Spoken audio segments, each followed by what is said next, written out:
All right, as soon as you figure out how to turn off the music, we will kick this off. So please have your cameras on, your smiling faces, we want to see you. And if you have anything to add, just unmute and you can shout it out. There's just too much going on for me to always manage it. So please, please, please turn on those cameras.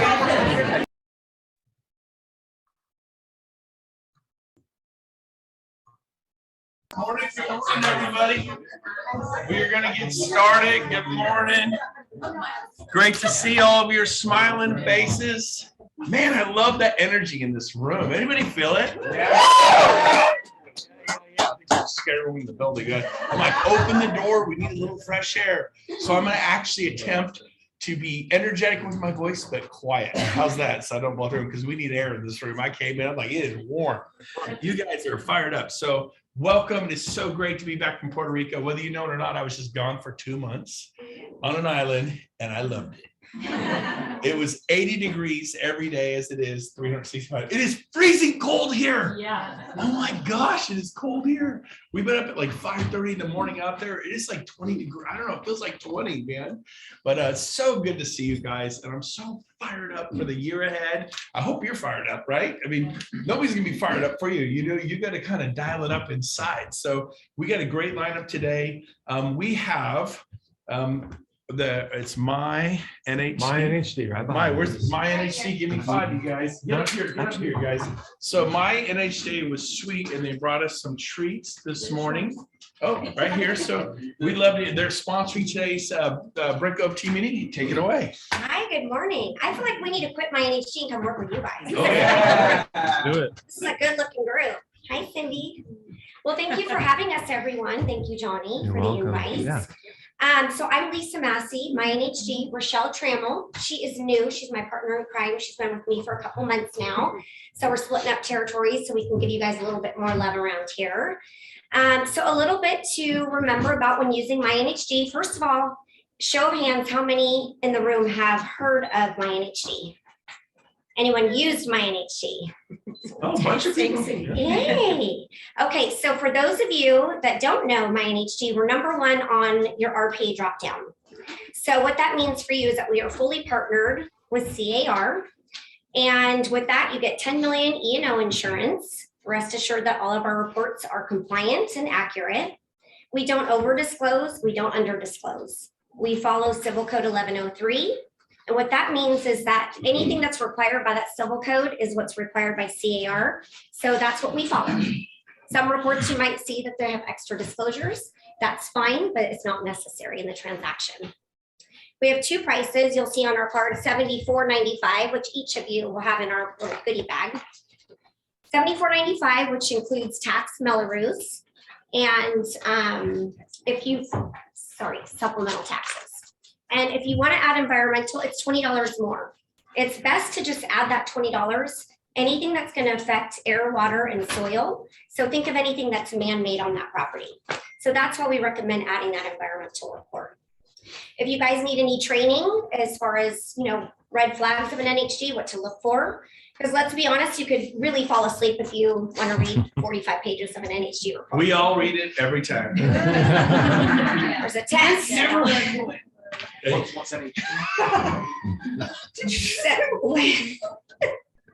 So with our reports, we make it very simple and easy to read. We have a 1-page summary and signature page on there. So very easy for your buyers to read if they're in or out of the determinations of the 6 state mandated requirements. So remember, that's going to be anything that's going to be flood, fire, hazmat, earthquake, anything that pertains to that. Okay. Yeah. So our reports show up in less than 15 minutes once it's placed. And then just know that you can reach out, text, email. What's the best way to get a hold of you? Call, text. Text is the fastest, but what's we check number? our emails. Yeah. What's the best phone number? 916 549 1226. 1226. Awesome. And then anyone today that reaches out on your first, well, it doesn't have to be today. Just reach out to us. You get 50% off your first report. Because we want to make sure that you try us, and rest assured you will love it, and we own our own data as well. Awesome. Give me a hand. Thank you so much. One of the things you want to make sure that you do is this. When they say, is this in a flood zone? You go, oh, this isn't in a flood zone, because that's the one that'll be in a flood zone, right? Is this in a high fire hazard area? It like, no, I don't think so. You want to say, you know what, let's research it and find out. We'll see, so don't, especially when you email and text answers, right? One time, probably 20 years ago, someone said, what's it cost to split a lot in El Dorado Hills? And I just done it in Sacramento. Like, oh, it's like, yeah, 15 grand, no big deal. Wrong. Maybe in Sacramento 20 years ago, but in El Dorado Hills, it was like $50,000 in an act of Congress. El Dorado County, not El Dorado Hills. Okay. And so don't answer things with confidence if you're not does that make sense? Yeah. Especially if they have an email or text, so we want to do a great job for everybody, right? 100%. Okay, so speaking of great jobs, I have a co-host, and basically my co-host on the podcast. Anybody heard the Brent Gove podcast? And so if you haven't heard it, you can listen to it. People are digging it. It's at brentgove.com on the website, and we're getting quite the following. And Eric Lofholm is my co-host. He is the next Zig Ziglar. It's his goal. It's been for his whole life. He has spoken thousands of times. He's written a wonderful book called What's the Secret to Sales Success? Continued Sales Improvement is actually the subtitle is that. Continued Sales Improvement. And he's a brilliant guy. And he's here every Thursday at the team meeting. And if you need a special one-on-one with him to kind of like, what's my deal? I just feel like there's something, because sometimes you can't see, right, the iceberg in your own eye. We all agree, like you can't, like, I don't get it, because you're in the forest. You can't see through the forest. He's going to help you see clearly. So Eric Lofholm, give him a hand, my co-host. Very talented guy, and he is here for you to support all of you. Get to know him if you don't know him, and I recommend you meet with him if you need a little kind of a clarity session. Does that make sense? Mm-hmm. Okay, number 2, Marguerite. Where's Marguerite? Wave your hand. New book, and it's called 100 Things I Love About You. She dedicated it to me. This is her husband, Joe. And it's really, you tell him what the book's about real quick. It just came out. I will. So the you, Joe likes to say the you is him. So he likes to say that all the time. So do I. Right, yeah. So just briefly, Joe and I have been together 36 years in May, married for 31. And every relationship goes through challenges, right, Brent? Yes. And there was a day. Why'd she say that to me?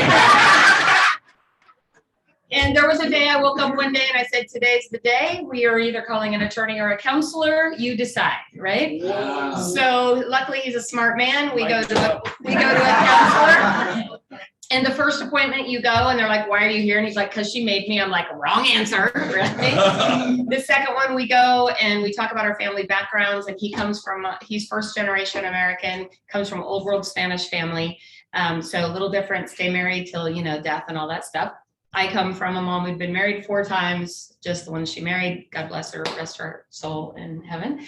The third one you go, and the third appointment you go separately, and he's like, okay, are you done, or is there still a chance? I said, well, he's at least here, so there's a chance. He goes, well, I'd like you to make a list of the things that you love about him. I go, I don't think I can think of any right now.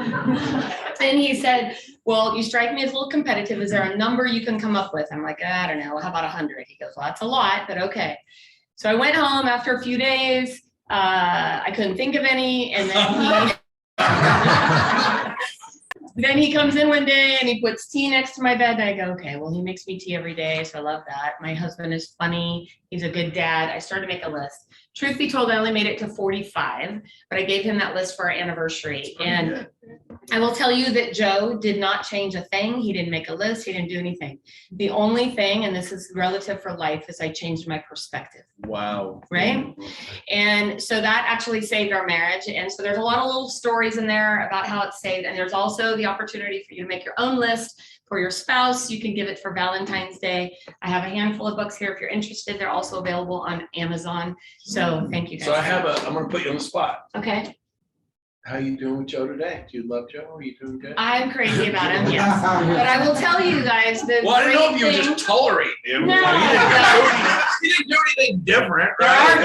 There are days, trust me. But I'll tell you what the list does is when I get to those places where I'm really like, frustrated and stressed out and things aren't working, I go back to my list and I remind myself the things that I fell in love with about them. Because that's what happens, right? We get in a relationship in the beginning, everything they do is amazing, right? And then all of a sudden, all the amazing, like Joe says it best. He goes, and when we first started dating, he goes, everything, you're so funny all the time. Now everything's a damn joke to you, right? It's like, it's that, you kind of get to that. And my husband's a stand-up comedian, so it doesn't help. But the reality is, it's really changing the way that you think about them and remembering why you fell in love. Like, that's the hardest part. We all get to that point where we don't like them at some point, but going back and remembering all the things that you really fell in love with about them is really important. So that's what my book's about. You can get it, make your own list. They're $20. You can Venmo me, or you can go online and order it on Amazon. I will sign them even if you order them on Amazon right now, if you want my autograph, because I'm personally mailing them all out. So it's a lot of fun. Awesome. So Thank you, Marguerite.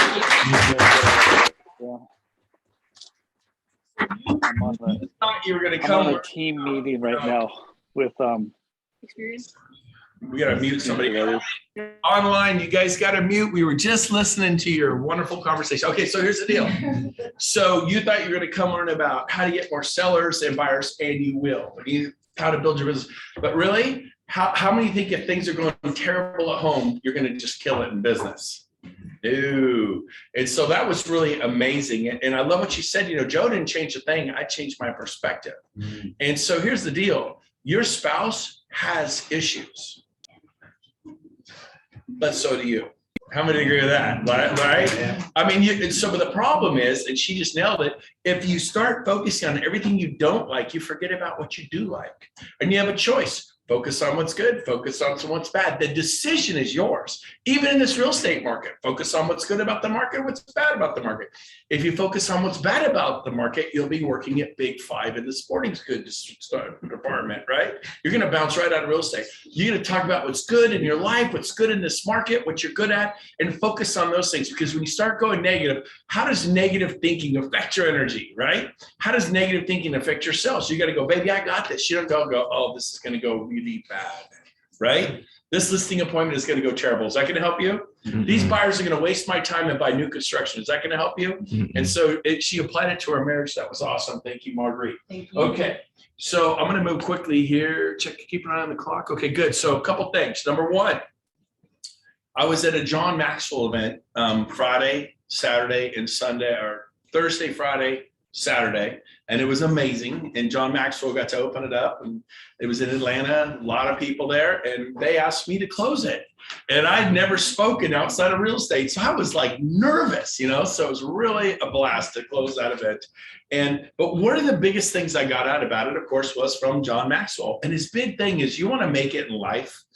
His big thing is simply add value. Meet with people and go, how can I help the home warranty crew, the natural hazards crew, right? How can I help my stager?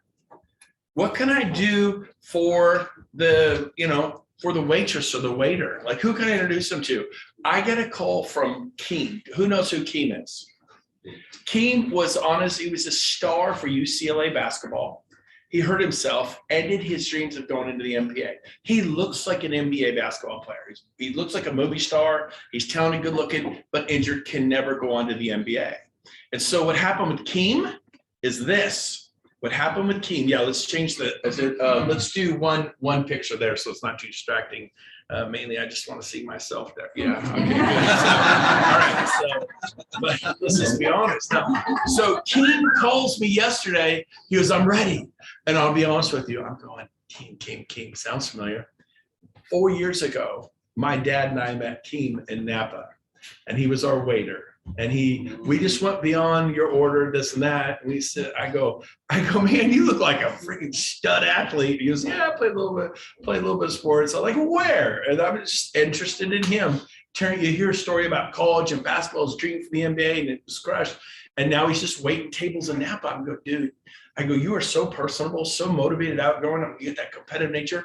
You need to get your real estate license. And that resonated with him for years and years. Never forgot that. But he kind of let it slip away. Now he's living in Atlanta, Georgia, where I just was. And he's, or maybe it means Charlotte, North Carolina. It's one of the two. Actually, it's just outside of Raleigh. North Carolina. And he called me up and he says, you know why I called you, didn't you? He goes, no. He goes, your dad called me a few weeks ago. So my dad kept his number and checked. Where's dad? Where's dad? Where's dad? Everyone wave at my dad in the back. Isn't he awesome? And he goes, he just wanted to check up on me and see if I ever did get my real estate license. And I never did, but I kind of never forgot it. But your dad re-sparked me and I can't shake it. And I've been thinking about 2 or 3 weeks. And now I'm calling you. What do I got to do? I'm getting my license. He's so excited. And I'm going to help that man. And so, you know what? But I mean, maybe it helps somebody get into photography school. That's not real estate related. So you want to add value with not any thought of it coming back to you. So be like, well, I don't have money or adding value could say, I believe in you. I'm proud of you. You're going to do this. Your words. I tell you what people need more than your money is your words and your prayer. And let me tell you what, when you speak into somebody's life, think back in your life when somebody said something good to you. I'm gonna pick on Darcy Stratton. Darcy Stratton, was there a coach or somebody? I could think of a woman at the YMCA on a silly little ski trip who looked at me and said, I was just gonna kill it in life. I didn't know her. I was like 16. No one had ever said that to me. You're just gonna be, and the girls are gonna fall all over you, and you have this personality, and I just think it'd be so successful. Now, she was the first older woman that spoke into my life. She was older. She was like 23. Oh my God. It's like, you might as well be like a freaking dinosaur. I'm like 23. Look, but I never forgot. But I never forgot that. So when you speak a word of encouragement, it's sincere, like, oh, you're gonna be great. No, you're pretty. No. I mean, when you really look into people and connect with them, your sellers, your buyers. I see how you are with your kids. I just want you to know, I think you're an amazing mom. I see how you are with your wife. I watch how you get the door for her. I watch how you dote on her. I think you're an amazing husband. Dude, you're a rock star. I'm learning from you. But whatever you can do, that stuff, it doesn't have meaning. It means everything. You remember the other words, that aunt, that uncle that said you were fat, stupid, and dumb and slow and you'd never make it. Maybe a parent. You remember those words. So let's not be those people. And then John Maxwell said, everywhere I go, I'm like, how can I add value to Eric's life? How can I change Eric's life? What can I do for Jen? You know, how can I help Jen? What can I do for Marguerite? But when I heard her book, I go, give me your book, give me your book. I'm up here telling everyone about her book today. Eric's book, James, it's right there. I go, I'm going to be talking about Eric's book right here. Continuous Sales Improvement, Eric Lofholm, get it. But so here's the deal. You're trying to help people everywhere you go. Love them. They don't need to do anything for me. And if you live your life adding value to your buyers, when the house is a mess and they're on the final walkthrough and you call the listing agent and they go, deal with it. And he goes, sorry, because this isn't our job representing the buyer to have the house clean. And the seller goes, sue me. I'll see you in a small claims store, which actually happened to me. Or do you go, I got this. When you buy a home to me, I got this. I'm going to call a friend of mine who does house cleaning and then call your brokest friend who needs money for groceries. Hey, you want to make $200 for groceries? They become a house cleaning whirlwind. I call Jeff Schipple. Fireman hurt himself. And the insurance wasn't kicking in. They thought it was a bogus claim and he was dying in Antelope. Couldn't feed his family. Jeff, you want to make a quick $200? He goes, who do you need me to kill? Who do you need me to kill? I go, I got a house in Antelope, it's a mess. I need you to grab a mop, a vacuum, trash bags. I need that house cleaned up. I need it done by 6 o'clock tonight. It was spotless by 6. I paid him $200. He was in tears. Anybody ever need some money for groceries or for your family or gas? He worked all day. I was the answer to his prayers. But you know what? Those clients kept my name and number for 20 years. And they called me 4 years ago. Go, we never forgot what you did when the other side dropped the ball. And we always knew we'd list your home with you. 6%, right? I go, yes, thank you very much. And because of the declining home on commissions, now 2.5, instead of being 3 and 3, I put 2.5 and actually got 3.5. And the home was no longer, $52,000 or whatever it was 20 years ago, right? It was probably $110,000, right? And now it is like a $450,000 home and 3.5%. So it came $15,000. Was it worth the $200? Did I add value to my sellers? Did my friend Jeff, did I add value to Jeff? So a problem is an opportunity for you to show up big, larger than life. And you think, well, I don't have $200, Brent. Maybe you take the day and you get over there with the vacuum and a trash bag. Because I have pulled weeds. I have painted walls. When I was new, people said, will you help me move? Yep. And then 4 years later, I'm making $400,000 a year. Will you help me move? Yep. I'll call my son. Right? You want to move? I'll help you move. I always hire 2 18-year-olds with strong backs. How did I learn that lesson? Because that's helping James Troop, my business partner, move. And I was 41 years old, still thinking I'm 21 years old. I picked up a couch myself. And I couldn't walk for 2 days afterwards. In the back. And I'm like, and I didn't blow a disc, but I realized I could have been permanently disabled by grabbing that couch. It's the stupidest thing I've ever done in my life. Like, I got it. I'm 41. I'm still invincible. You're not invincible. And so now I hire young people that are disposable. No, I'm kidding. Now, so here we go. But they bounce back. They like as a joke. Easy. So here's the deal. I could do a little stand-up comedy. She always says you need to do it. Like stand-up comedy, I'm petrified. I'm like, you guys, call a buyer? No way. Call a seller? No way. Stand-up comedy, but if you just let me roll, I can do it, right? But when you like go to some seedy bar in Chula Vista, right? I remember that bar story. A few of us went there. We're like, this is that's what because he was willing to go anywhere. Yeah, to get sure. work, To right? get a crowd. Yeah, I heard about that. Yeah. Anyways, so I'm off topic. Add value everywhere you go. How many think life's better that way when you're adding value? Oh, yeah. So it doesn't have to be money. It could be your time. It could be your talent, giving your talent, right? And it can be your treasure. Time, talent, treasure. The spoken word is beautiful when you look into people's eyes and go, man, dude, I love you. You're an awesome dude. And this guy here, if you don't know about him, was almost a professional golfer, right? He's like king. He's got an amazing story. Have you taken the time to get to know him? He's wearing Bandon Dunes shirt. I've always wanted to play golf there.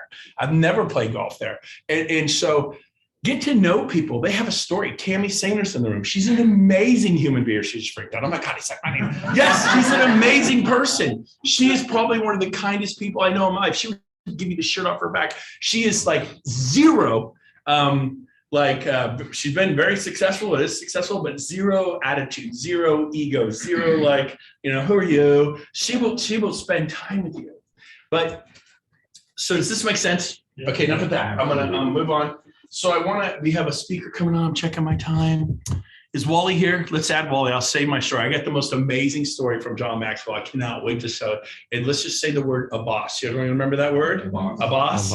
We'll end with that. So I've run out of time to tell the boss story because we have Wally. So I'm looking for Wally. I don't see him on here. I get to tell the boss story. See, I'm going to pivot.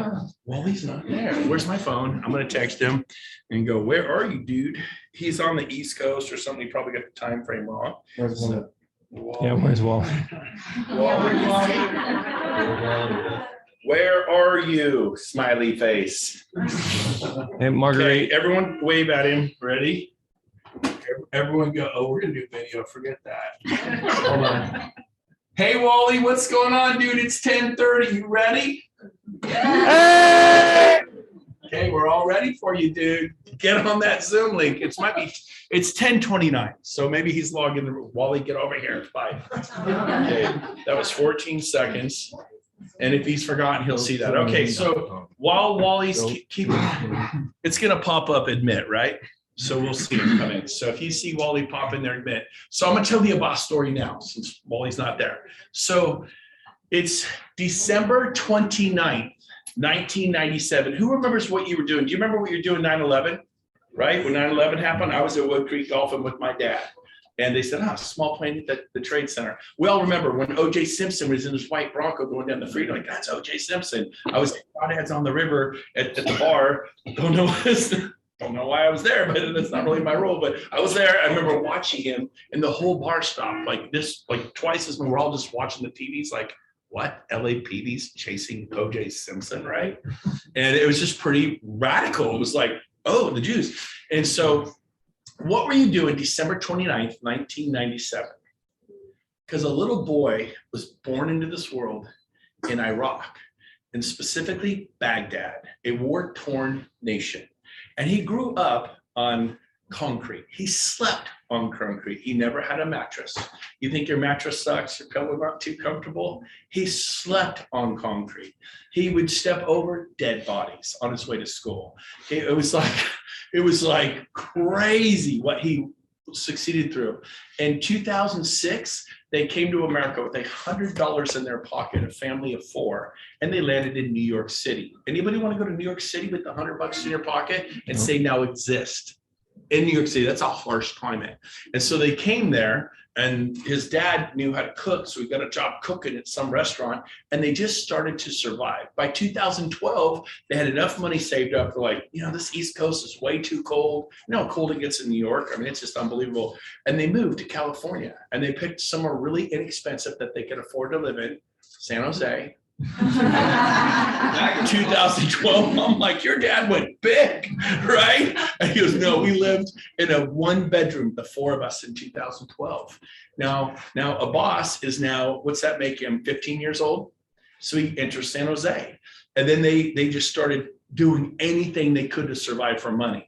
By 2016, they buy 4 cars and open a car lot on someone at a piece of land, and they built a little shack and go, a boss's car lot, and they had 4 used cars. And after 6 months or 4 months, none of them had sold. Ooh, not one car.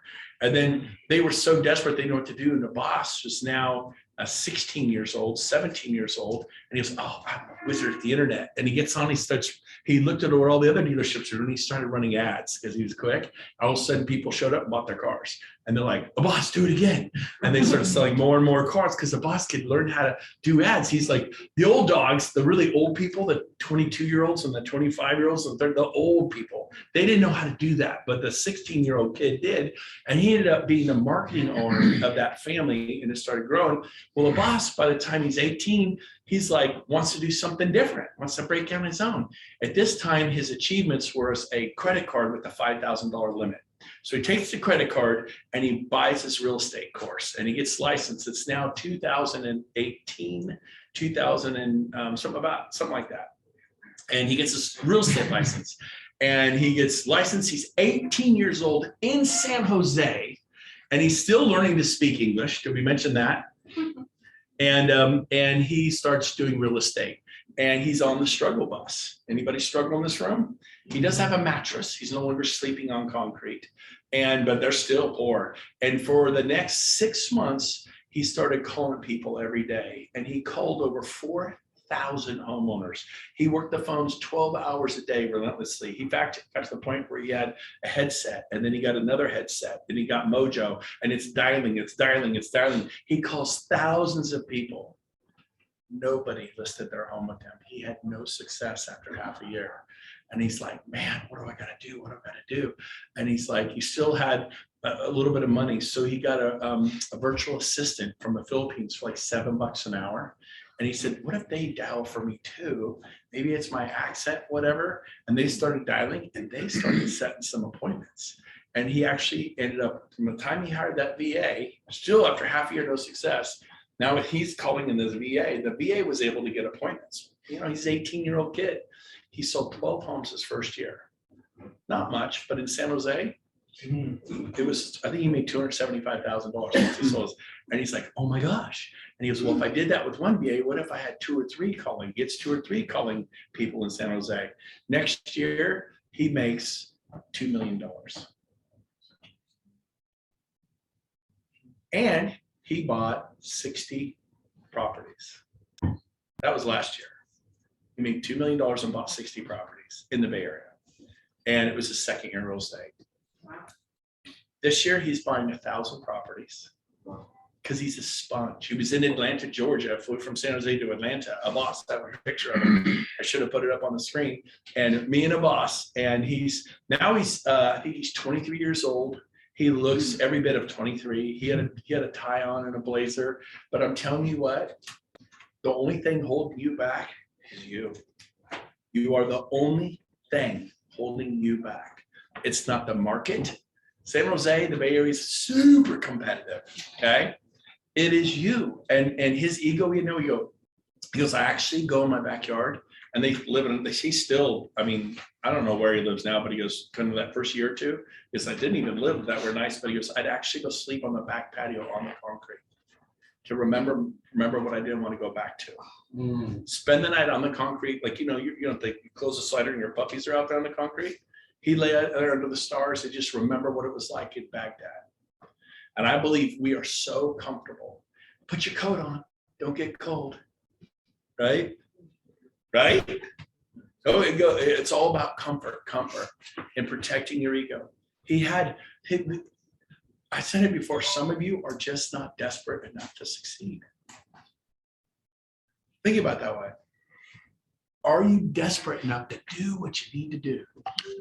I saw Cindy Silva get into real estate, and she was desperate to make it. She scared me a little. I'm like, I don't know. Darcy, are you sure? I'm sure. I don't know. She's, please give her a chance. I'll take responsibility for her. I'm telling you, I believe her. She's going to be great. Trust me on this. It's okay. I'm going to trust you on this. Normally, I made all the decisions who joins my team and who doesn't. And I hired Cindy really because of Darcy's belief in you. So who do you believe in? And who are you cheering for? And the rest of the story was Cindy. She killed it. Probably one of the most successful agents I've ever hired in real estate. And I wasn't necessarily seeing it when I first met her. Now her husband, Jared, is in the room. Where's Jared? I love Jared. He walks in, I get excited. There he is. Every time he walks in, I get excited when I see all of you, but for some reason, when I see Jared, I get pumped, man. I love that guy. I love Jared. And anybody hear of the Golden One Center where the Kings play? He wired it all up with, what do you call that stuff? Fiber optics. Fiber optics, see? And he's an electrician, kind of that guy who ran the whole stadium, and he was able to step down and retire from that to support Cindy, and they built together as a husband and wife. Said, I'll see you tonight at 6 or 7. They're together every day, and their business is exploding. Cindy went from just her to how many agents on the Cindy Silva team now? There's 4 of us, a TC and an assistant. So that's 6, and then it'll go to 16, and it's going to be amazing. And I've watched your life change. Has your guys' life changed? Oh yeah. Yeah. And I think you would have done it anyways, but I just want you to know it was Darcy Stratton, her belief in you. So who you pulling for? Who you introducing to someone? Like, how much money did you make from convincing me to hire Cindy? How much money did you make? So it's not always about the money. And what is life about? It's about significance. I get it. Some of you need the success. That's great, but I need show me the money, Jerry. Remember Jerry Maguire? Show me the money, Jerry. I'll never do that again, right? I realized his waist with no shirt and mine was a little different, okay? But I'm a dude, I even thought it was sexy, okay? I mean, it was pretty crazy, But Cuba Gooding Jr., was that him? Yeah. That was so awesome. I mean, you guys remember that? Yeah. Or the movie where she's like, you had me at hello, right? Yeah. Remember that? I'll never forget that. I'm like, oh my God, I was crying. I cry at every movie, not unusual, okay? But be moved. Remember who you were as an 8 and 10-year-old child. Allow yourself to move emotionally. Put on music that moves you. Get around people who move you. Don't surround yourself with positive people who lift you up. If people are tearing you down, run like hell. You heard that saying, if you're going through hell, just don't stay there. Yeah. Get out of there. Get away from people who pull you down. Protect your inner circle, those 4 or 5 people. And that's what I've done on the Brent Gove team since 1999. I come and I give my best. I try to love, support. I'm not perfect. But how many feel I've kind of did what I could do, right? And that's all life is. You give your best, you love, and not everyone's going to love you. Not everyone loves me. I get it. It's good. But I'm going to love them. And write this down if you're taking notes. Respond well. By the way, did he ever make it? Wally's here. Wally's here. I've been stalling. How am I doing? There's a little bit more. We'll get you, Wally. We're going to have to wait now. Wally got here. Wally got here as soon as you said Wally's not here the first time. Was he here? Yes. I got on right as you said, yeah, Wally's not here. Let me. All right. That's so Okay. funny. So he was on time, 10:30. Good. Go ahead. Okay. So Wally, I'm going to come to you in 1 minute. You got to let me finish though, because I'm on a roll. So get ready, Wally. I'll come to you in 1 minute. But here's the deal: your job in life is to respond well. Everybody can act a certain way, right? It's not how you act; it's how you respond. When the stuff hits the proverbial fan, How do you respond with F-bombs, with the tirade of expletives? With this, you go to, or you step up and be a man, be a woman, take it and absorb it and say, you know what? The buck stops here. I'll take responsibility for this. It's not even my fault, but I'll take it and let's go and make it better. That's what a leader does. And so I want to challenge you guys in life tonight. What you watch on TV matters. Your morning routine. Did you wake up and exercise? What did you do? Did you read something good? Did you plan out your day? I was here in the building at 6:30 a.m. with Stroop.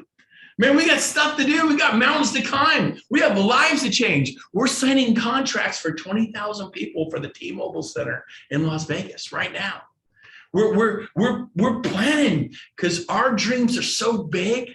There's room for all of you.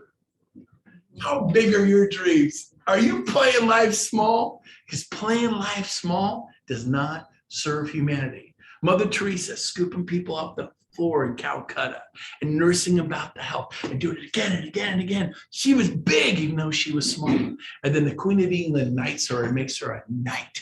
And you all have a story to sell. And I don't want you to live a life of quiet desperation. Let it rip. I'm up here letting it rip. I don't care. And the key is love. Love. Let it come out from you. And when you mess up, own it and apologize, right? And make it right. So with that said, was this okay? Good thing? Okay, good. One of the things as we get Wally up here is I've known Wally for 20 years. He's probably the top guy on call reluctance. Why do a lot of people fail in business?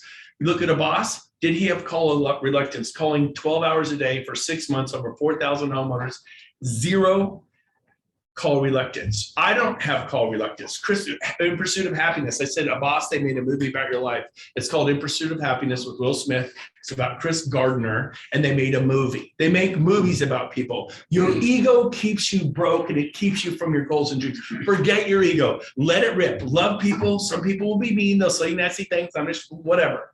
But Wally is a specialist in helping you psychologically get over call reluctance. You can call buyers 10, 15, 20 a day. And did you do that last 2, 3, 4 days? No, I didn't do that. And how do you feel right now? Well, I don't really have anything in escrow. Did you call sellers? I don't know who to call. What if you came up with a list of who to call and you started calling and you put yourself in the path of progress? So Wally is an expert in helping you overcome call reluctance. Wally, take it away, baby. Thank you, sir. And I was on time, I promise. All right, it's all good. You're good.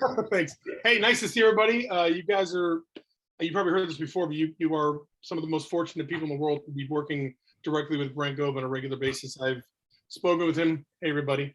I've spoken with him on the same stage as him many times. I've known him for a long time. He's just an amazing person. I don't need to tell you that.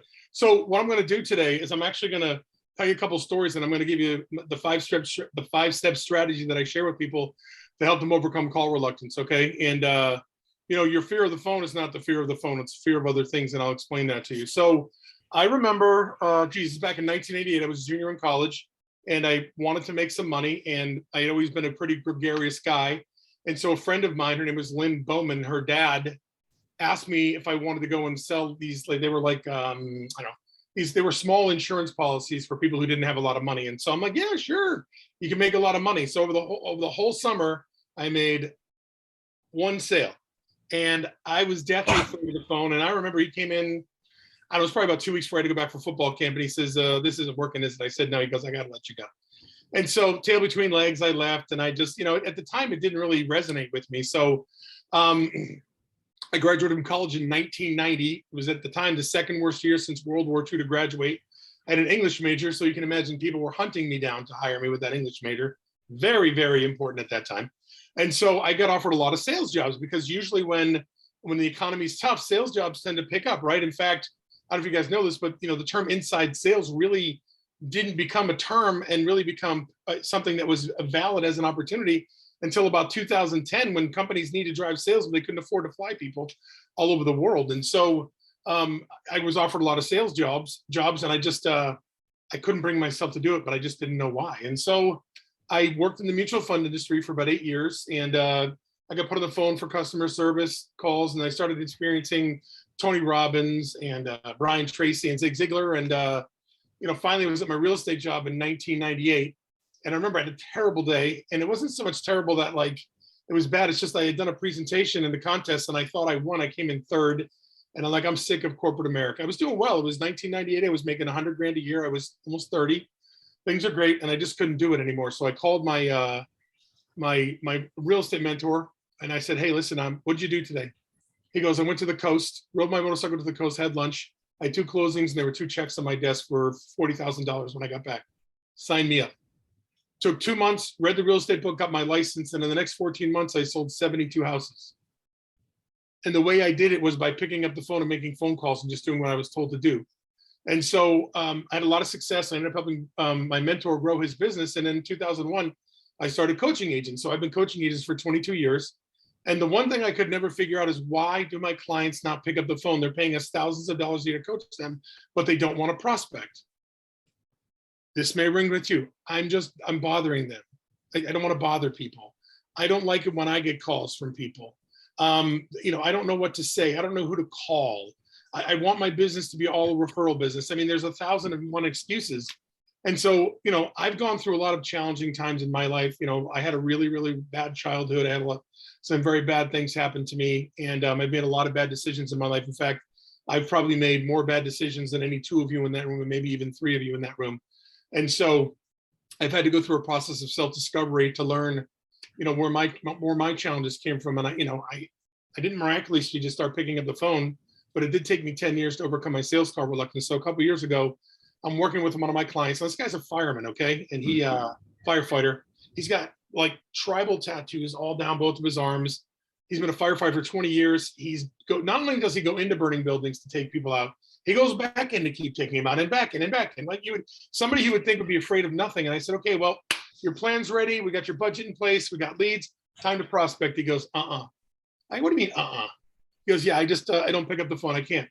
I'm like, "So you're telling me that this little 6-ounce piece of plastic is tougher than you?" He goes, "Yeah." And I'm like, "Okay." So I said, "Let's do this." And so I started working and putting together a program that, from my experience in resolving my own issues and helping other people. And so we just started going through it. And then lo and behold, 45 days later, he calls me and he says, "Hey, I just set a listing appointment." I said, "Great." I said, "Where'd you get it?" "I was prospecting for sale by owners and I got a $500,000 listing appointment." I go, "Really? I didn't know you're prospecting." He said, "Yeah." He said, "All this." He said, I'm prospecting." "Okay, great." And so he started prospecting and he got 2 deals from that. And last year he went from $3.5 million a year before to becoming an icon agent net into 2021. So in EXP, so he went from literally like 3.5 million volume, and he hit the icon status last year. Okay, and it wasn't me. I just told him what to do. So here's the thing: if you have sales call reluctance, if you have trouble getting in front of a camera to record things, if you hate confrontation, if you're afraid that you're going to be embarrassed, rejected, have your feelings hurt, or whatever, it's not your fault. So I'm gonna let you right off the hook right now. It is not your fault. How many people have seen Will Smith's video, Fault versus Responsibility? Okay, if you haven't, you need to go watch it. Okay, it's going to be the most impactful 3 minutes of your life.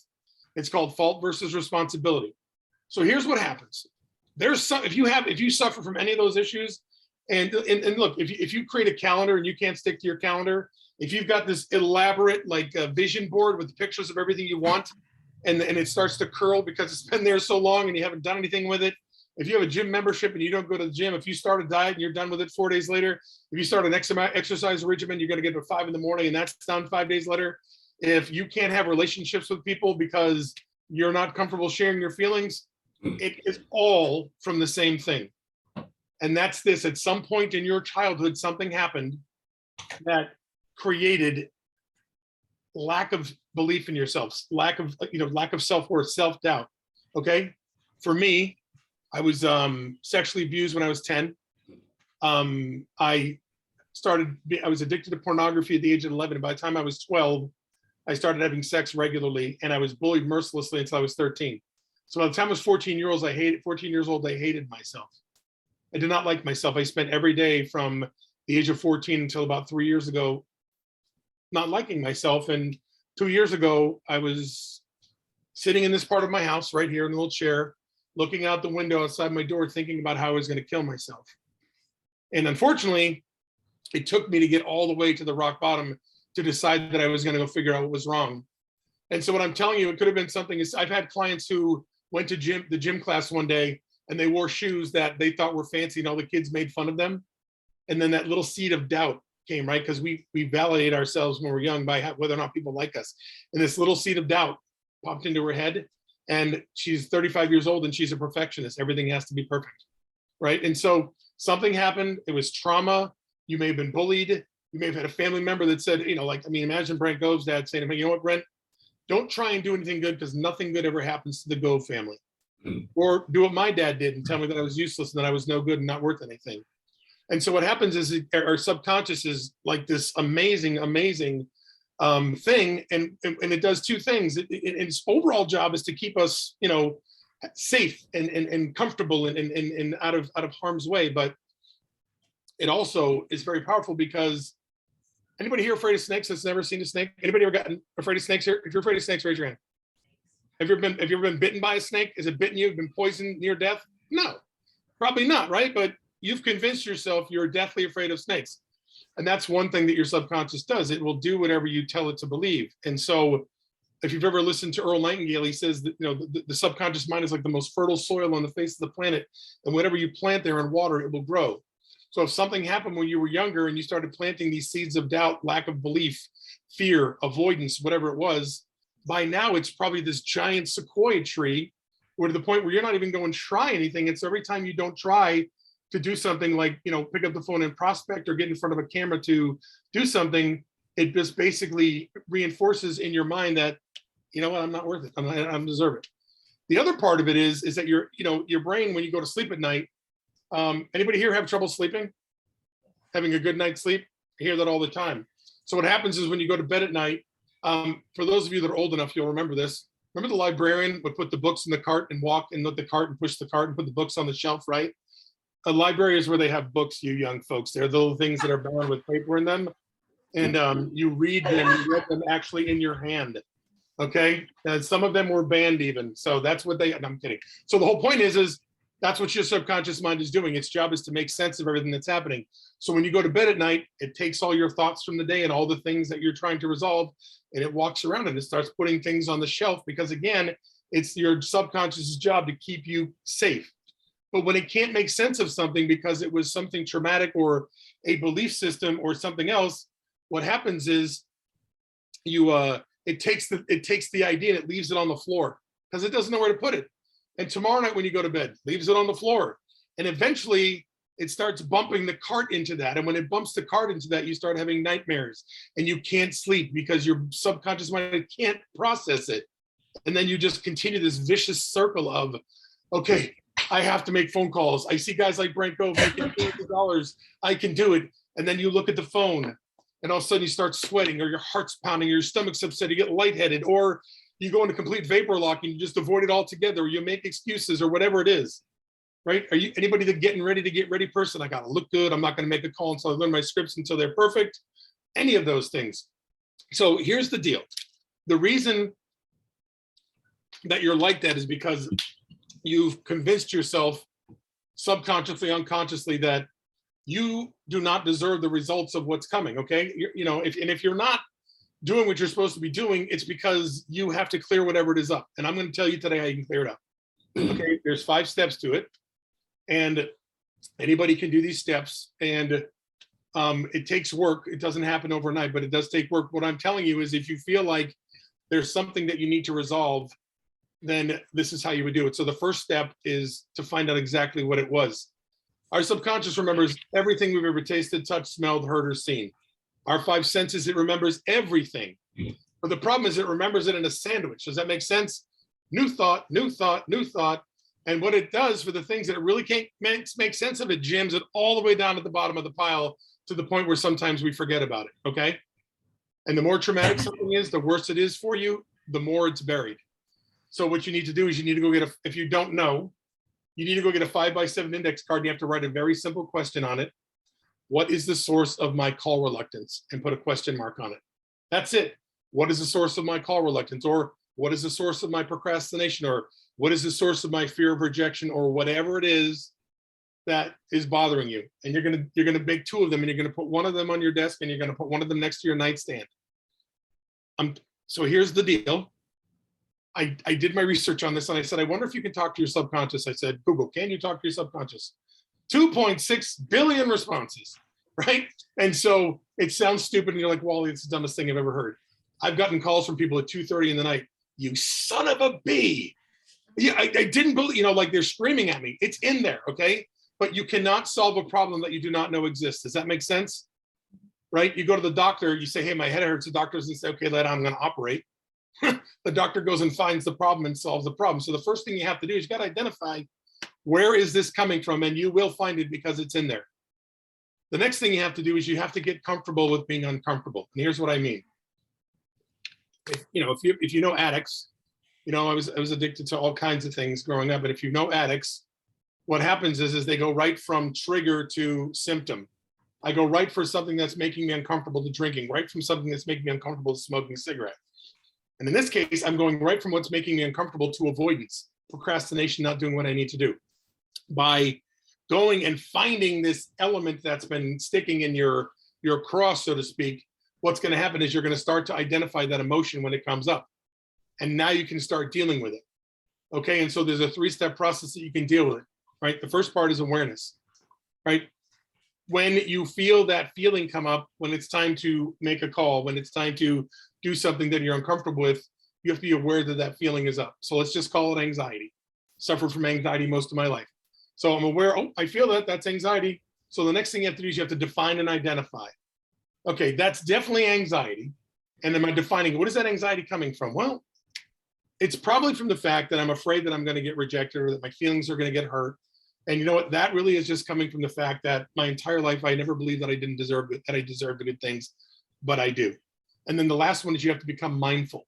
You've got to become present, right? If we focus on the future, anxiety is a future-based mental illness. It's our fear of what's going to happen or what's not going to happen. It's our fear or lack of control of what's coming down the pike. Depression is sadness from the past of bad things that happened. Okay. But if I'm focusing on what's going on right now, I can neither be anxious nor depressed. So write this down on YouTube. There's a site called the Mindful Movement. It's called the Mindful Movement, and they are guided mindful meditations. And they are going to teach you how to take control of your thoughts. And when those feelings come up, how to smash them out of the park like they are over left field. If you've never done this before, just start with a 5-minute one. And all they're going to do is teach you to focus on your breath, because being mindful or present is literally just closing your eyes, focusing on your breath. There's box breathing, which is 4 breaths in, 4 count in, 4 count hold, 4 count out, or 8, 6, 4, which is 8 in, 6 hold, 4. Right? You ever have anybody hyperventilate? The first thing to do is put a bag over their mouth so they can only take in so much breath at a time. Right? Breathing is what calms you down. The ability to take control of these feelings and emotions is to learn how to become mindful. And when an emotion comes up, how to grab it and go, okay, let's deal with it and let it go. And I'm telling you, they will dissolve in seconds. And the more you do this, the better you will get at it. Okay. Step 3, it's time to rewire your brain. And Brent, I'm glad, actually, it's good that Brent thought I was late, because he actually teed this up pretty well. Like if you have to, anybody read here, Hal Elrod's Miracle Morning? Yep. Okay, if you haven't read that, you need to go get it, okay? Or you can just Google Miracle Morning. In fact, I'll drop the video in before we hang out today, or I'll send it to Brent, and you can send it out. There's a 6-minute video that explains what it is. He calls them savers, okay? And there's 6 activities you engage 10 minutes in every day. So it's meditation, journaling, affirmations, visualization, exercise. Is that 6? Did I say 6? Huh? Silence. Meditation. Silence. Yeah, meditation, affirmations, journaling, visualization, exercise, and reading. Okay? 10 minutes on each. See, the problem is when we're kids, our brains are like bank accounts. Anybody can make a deposit, right? You're stupid, you're dumb, you're big, you're fat, you're lazy. Even people that don't know you, kids who make fun of you, vicious, you know what I'm saying? And you know what? Deposit, deposit, deposit, deposit, deposit, but nobody teaches us how to make a withdrawal, okay? So what happens is you've got to start dealing with the emotions so you can make room to start putting positive things back in. And so these activities, hour every morning, you start reprogramming your brain. What should I be saying to myself? I am worthy and deserving of wealth. I don't need anybody's approval to feel good about myself. Okay? Success comes to me simply by doing the things that I have to do. You're saying things to yourself that you should say rather than, you ever say to yourself, oh, I'm so dumb. Oh, I'm so stupid. Or whatever, whether you say it out loud or not, your brain's listening. It heard all that. So you got to start working intentionally at changing what goes into your brain. Also, you have anxiety issues, go buy a book. And everybody, if you do suffer from any sales call reluctance or anything, you need to go get The Gifts of Imperfection by Brene Brown. Okay? The first thing you have to do is you have to accept the fact that you're not perfect and you never will be, and that being imperfect is actually a gift.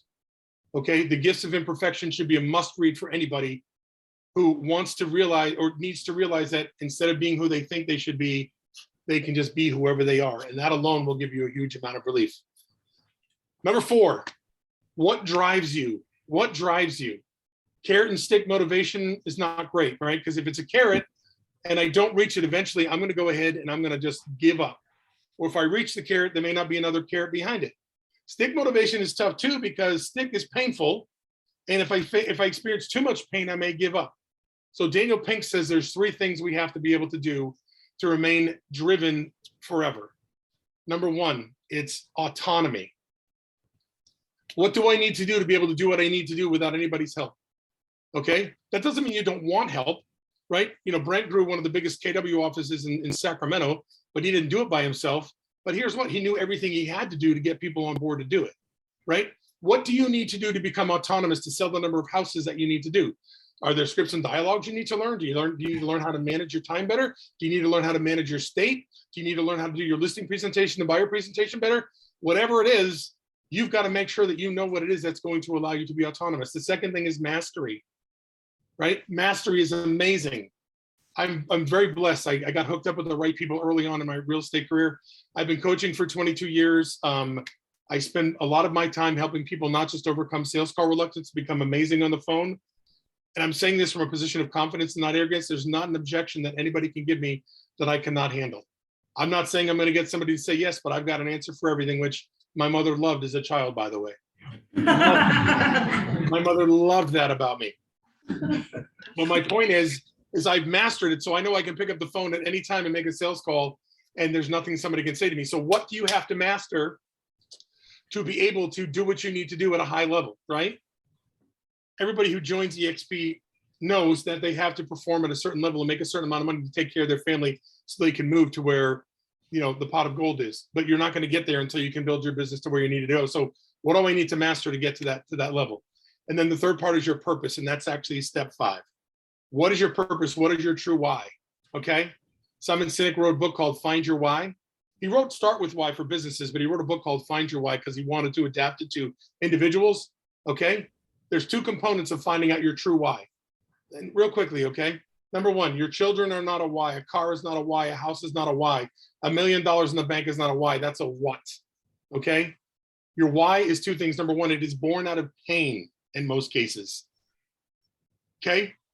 Born out of pain, okay? One of my big whys is making sure that my children have healthy adult relationships. Because I'm 53 and I still have yet to have a healthy adult relationship, okay? Because I've ruined them all. So I make sure I'm intentional with the conversations I have with my children. I've been telling my children since they were very, very, very, very young, like 6, 7 years old, you don't need somebody else to feel loved. You don't need somebody else to make you feel like you're approved. You don't need somebody else to make you feel like you're a good person. That's all on you, okay? And so I'm intentional about that. So the first thing is, it's usually your why is born out of pain. And then the second half of it is there's a formula. I need to be able to contribute X to impact Y. I need to be able to contribute X to impact Y. So what am I going to affect the outcome of? Okay. Maybe it's, I want to make so much money that my grandkids don't have to worry about money. My why is to create generational wealth with my real estate organization so I can make sure that my family is cared for forever. Or ego is important. I want to go and buy that Bentley because you know what? We drove a jalopy when I was a kid and I was embarrassed to be in my car. And I want to go ahead and I want to get this car so I can feel comfortable and feel good about the car that I'm driving. Okay. but it's not a what, it's a why. Okay, so let's review. I gotta go find the problem I'm looking to solve here, right? I can't prescribe medication to solve something unless I know what it is. So I'm gonna go find out what it is that's causing this ruckus in my head. Then when that happens, emotions are going to come up. Now, when the emotions come up, instead of letting them take root right away and create and wreak havoc in my life, I'm gonna go awareness. Oh, there's that feeling. Okay, what is that feeling? Let's identify it, let's define it. And then let's take a few minutes and let's close our eyes and let's work on some breathing and focus on our breathing. You can't be anxious or depressed if you're focusing on the present. Step 3, it's time to go ahead and reprogram what we're saying to ourselves. What are you putting into your head? Okay. You know, it's interesting. Addictions are themselves, alcohol, drugs, and stuff like that themselves are not, I mean, they're bad for you, but what they do in your brain that causes the desire to keep going back. And so exercise actually releases similar chemicals to give you as good of a feeling as any drug or alcohol could do. So you need to exercise. You need to spend time doing affirmations and telling yourself the stuff you need to hear. You need to engage in those 6 activities every morning.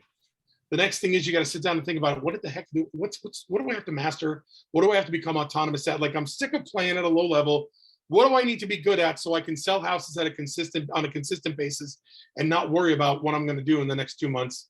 And then what the hell is my why? What is my why? Like my real why?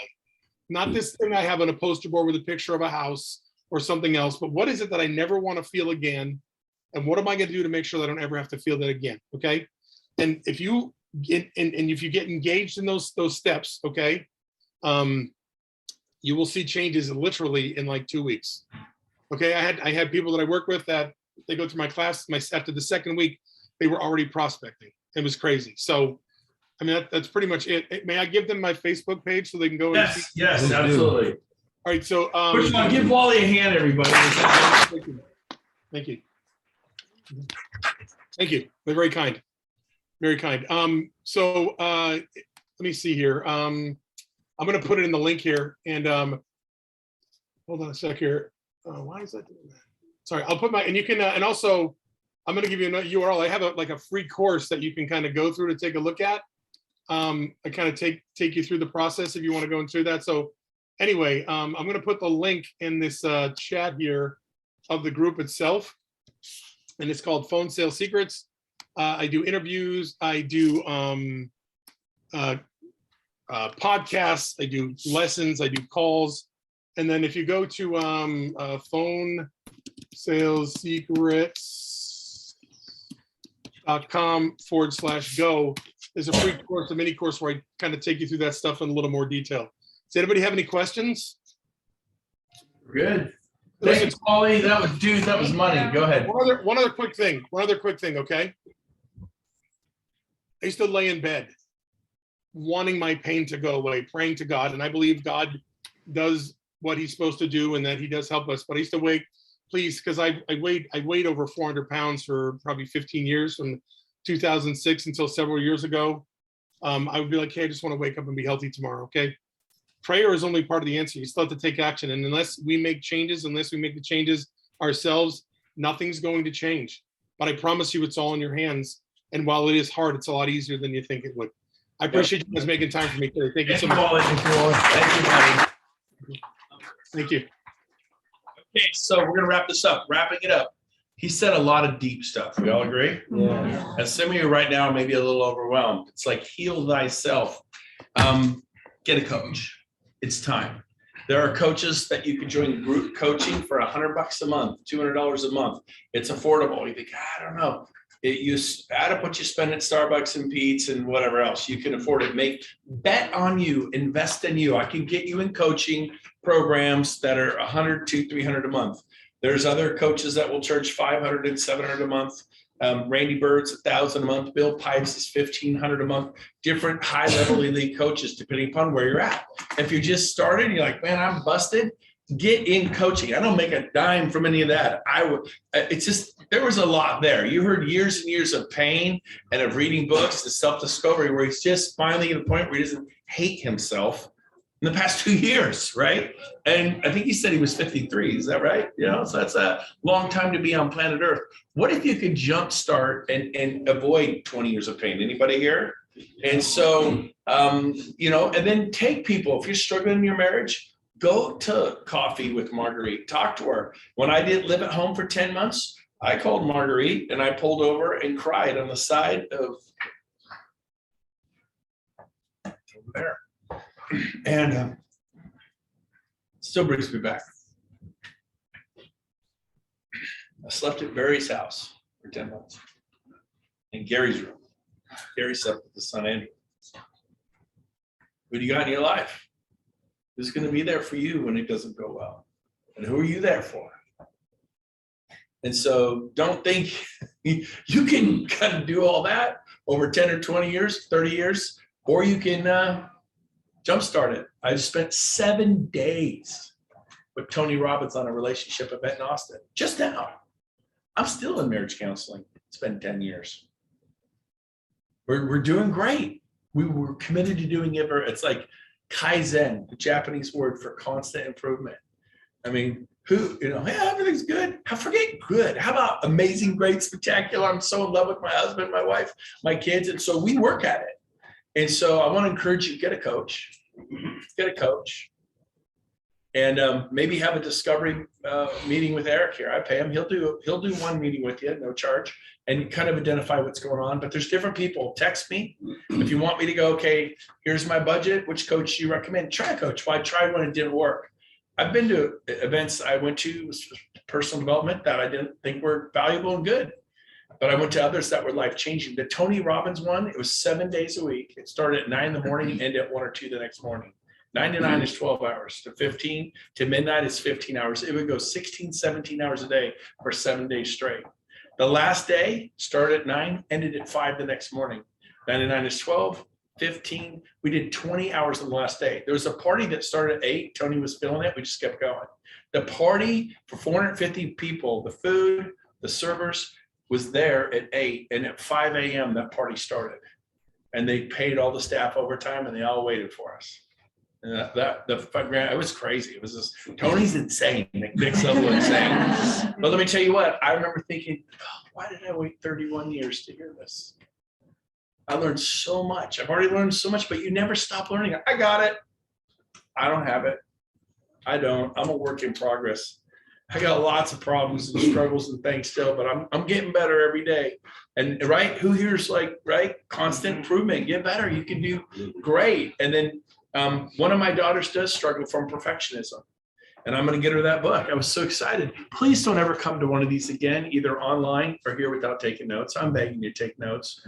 Now I wrote it down. You're like, oh, what was that book? Well, I have it because I wrote it down. Do you have it? It's called The Gift of Imperfection by Renee Brown. I'm going to get that from my daughter. See, for me, progress before perfection.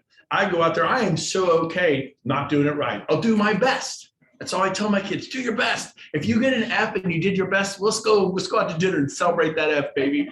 You did your best. Daddy's proud of you, man. That's all you got to do. And because all my friends got straight A's and I got C's, and I had tutors for everything, and I knew I was stupid. And the truth was, I was doing my best, and I was just a late bloomer. I was a late bloomer, man. I go, you know what? I may not be Harvard, Yale, Stanford smart, but I am street smart. I am scrappy. I will figure stuff out. I got a sixth sense. When I feel slimy, I know it. So do you, right? And you scrappy, you're like over, under, around, somehow, some way, we're going to figure it out. And it may get ugly, but we're going to figure it out. And I'm willing to put myself through the meat grinder. So get a coach, get a coach, get a coach. So on the home stretch, I want to celebrate Barry Mathis. He just double-ended a $900,000 marina for $1.8 million.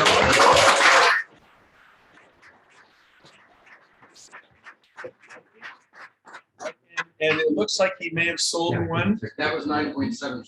9.75, but who's counting? And the next one is 1.7 we're working on. He's working on, looks like he's got a buyer for 1.7 million.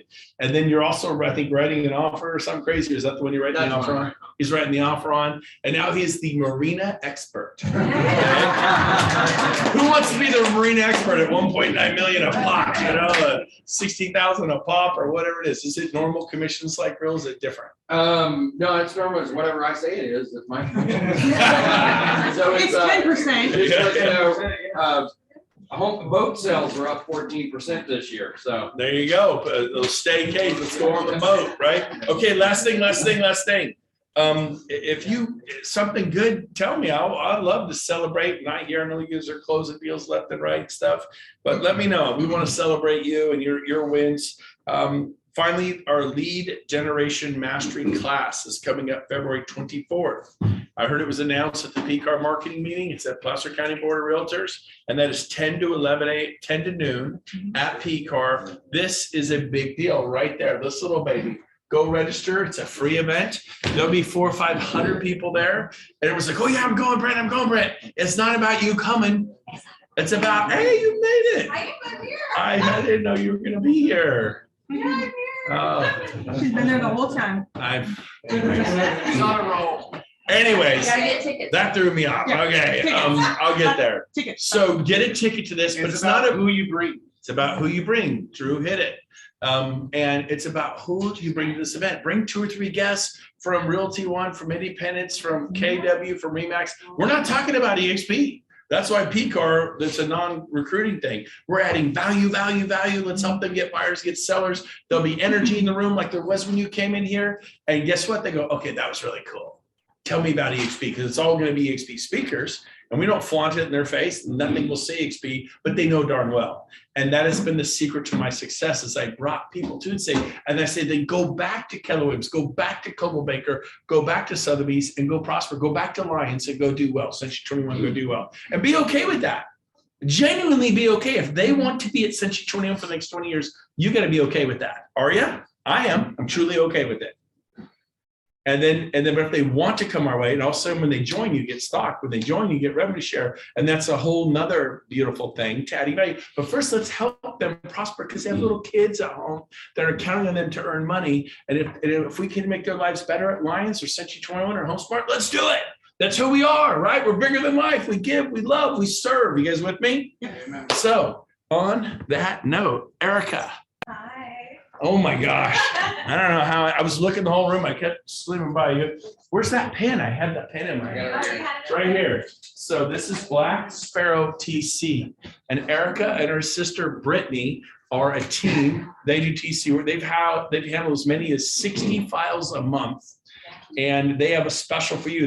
They might be moving into the building here, which would be really cool. I'm voting for that. She's looking at space and considering it. She's also Tammy Singer's daughter, Tammy. And so Erica and Brittany have a business, and they've handled as many as 60 files a month. And so if you want to call them, their number is on this pin. The pins are all over the room. There's a stack of pins in front of Cindy. And just to tempt you a little, your first file, are you going to do that now? Yeah, so we're going big. Your first file, that's we're going to do it for $99. So $99. we love an opportunity to work with all of you and let you guys get a feel for us. You know, this isn't a 9-to-5 job. This is real estate, because we're both licensed ourselves. But we know that, you know, there might be times that even for you might be over at your son's baseball game and you need to get out paperwork quick and things are happening. We're here to support you. Call us, text us. We're going to pick it up. We work with all of our agents too. If you have listings coming up and you're like, wow, I have about 10 hitting the market and I need some help on feeling the heat, getting my disclosures prepped and everything, we'll help you. We'll do it. Sit Awesome. down with us, talk with us.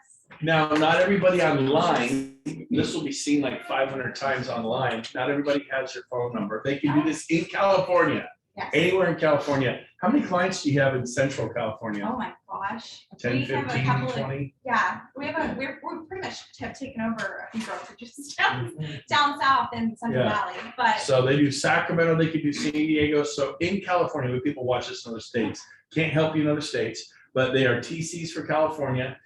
You all have their phone number on a pin, get a pin, but for people who are online Zoom that are in California would like to try out, I'll try them out for $99 a file, and then price goes up. I think the next one was it's $350. $350. So the first one's not free, but almost. Almost. It's like the neighborhood drug dealer. This one's free.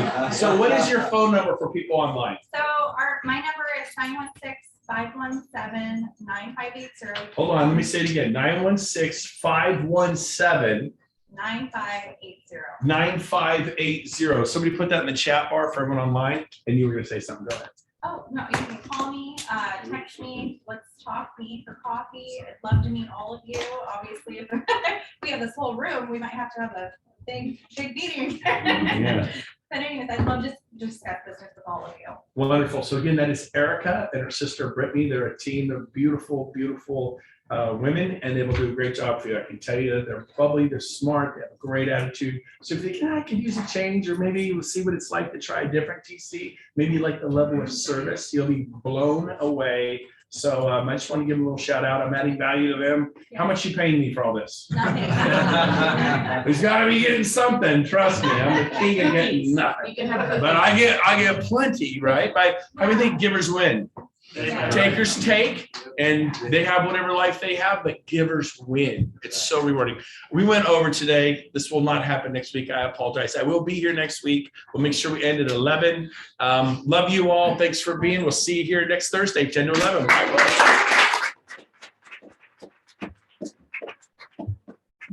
Bye, everyone. See you next week. See you, Monty. Bye, Claudia. Great meeting. Great meeting. Bye, Tracy. Bye, Jenna.